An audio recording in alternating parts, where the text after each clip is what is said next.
Sen de.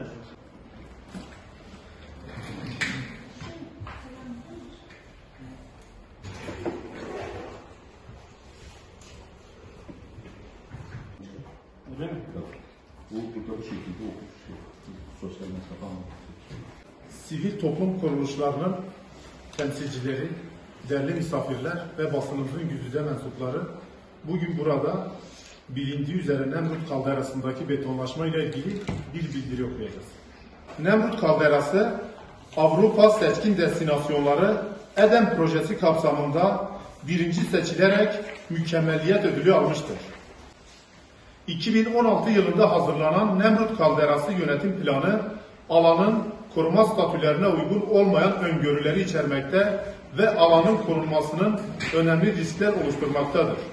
Yönetim planı, tabiat anıtı ve Ramsar alanı sınırları içerisinde mutlak koruma ve hassas koruma alanları arasında piknik alanları, kır lokantası, otopark gibi işlevler ve kalderanın doğal peyzajı içerisinde kalan noktalarda kır lokantası öngörmektedir.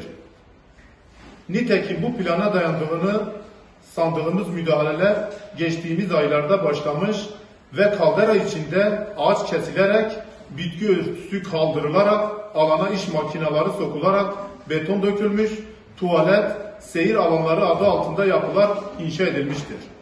Değerlerini yok ederek bu müdahalelerin ardından yatan bakış açısı bu alanın dinlence amacı kullanılarak bir mesire yeri olarak görülmesidir. Bu bakış açısı yanlıştır ve bu doğal alanın tümüyle dönüşmesi, kaydedilmesi gibi vahim sonuçlar doğuracaktır. Bununla birlikte bu tür yaklaşımın başlatılması, küresel jeopark ağına katılma sürecini olumsuz bir şekilde etkileyecek ve bölge turizmine önemli katkılar sağlaması, önemli katkılar yapması beklenen jeopark statüsünü tamamen imkansız hale getirecektir. Nemrut Kalderası bir mesire yeri değildir. Tabiat anıtı, doğal sit alanı ve Samsar alanı statülerinde ve UNESCO Dünya Mirası kriterlendirilebildiği gibi doğallığına, bütünlüğüne ve orijinalliğine olumsuz etki edebilecek her türlü değişime, gelişime karşı korunması gereken bir doğal dünya mirasıdır. Araştırmalar ve yazılar, makaleler dünya çapında ilgi görüp en saygın bilimsel dergilerde yayınlanmaktadır. Bu alanın bölgenin gelişimine katkı olacak şekilde tanıtımı için yapılması gerekenler koruma statülerine uygun ilkelerle hazırlanacak bir plan dahilinde olmalıdır. Kaldera sınırları içerisinde hiçbir şekilde kazı, dolgu gerektirecek müdahale yapılmaması. 2. Kaldera sınırları içerisinde hiçbir doğal malzemeden yapılmamış beton, demir ve benzeri yapılar unsur önerilmemesi.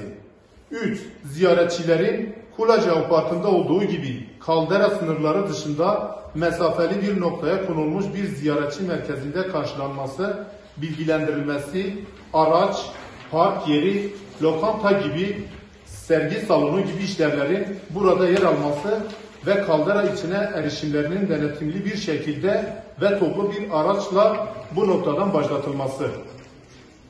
4.